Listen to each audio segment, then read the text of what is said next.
கன்னியாகுமரி மாவட்டம் திருப்பரப்பு அருவியில் ஏற்பட்டுள்ள திடீர் வெள்ளப்பெருக்கு காரணமாக சுற்றுலா பயணிகள் குளிக்க தடை விதிக்கப்பட்டுள்ளது.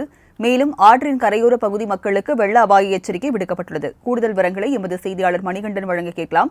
மணிகண்டன், தென்மேற்கு பருவமழை தொடங்கியுள்ள நிலையில் திருப்பரப்பு அருவியில் வெள்ளப்பெருக்கு ஏற்பட்டிருக்கிறது. மாவட்ட நிர்வாகம் சார்பில் என்ன எச்சரிக்கை விடுக்கப்பட்டிருக்கு?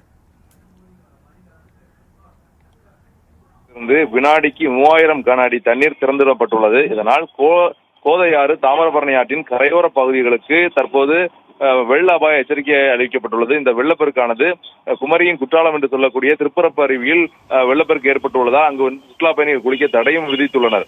அதாவது கடந்த குமரி மாவட்டத்தில் பெய்து வரும் தொடர் மழை காரணமாக மாவட்டத்தின் முக்கிய அணைகளான பேச்சிப்பாறை மற்றும் பெருஞ்சாணி அணைகளில் நீர்மட்டம் தனது முழு கொள்ளளவை எட்டியுள்ளது. அணையின் பாதுகாப்பு கருதி பேச்சிப்பாறை அணையிலிருந்து வினாடிக்கு 3000 கன அடி தண்ணீரும், பெருஞ்சாணி அணையிலிருந்து வினாடிக்கு 1000 கன அடி தண்ணீரும் திறந்து விடப்பட்டுள்ளது.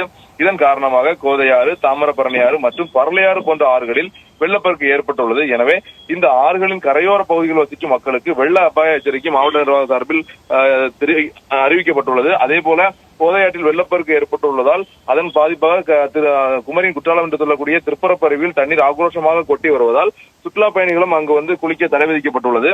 இதனால் அங்குள்ள நடைபாதையானது அடைக்கப்பட்டுள்ளது. மேலும் அங்கு அறிவிப்பு பலகை வைக்கப்பட்டுள்ளது. பொதுவாக சுற்றுலா பயணிகள் விடுமுறை முடிந்து கேரளாவிலிருந்தும் நிறைய வருகிறார்கள்.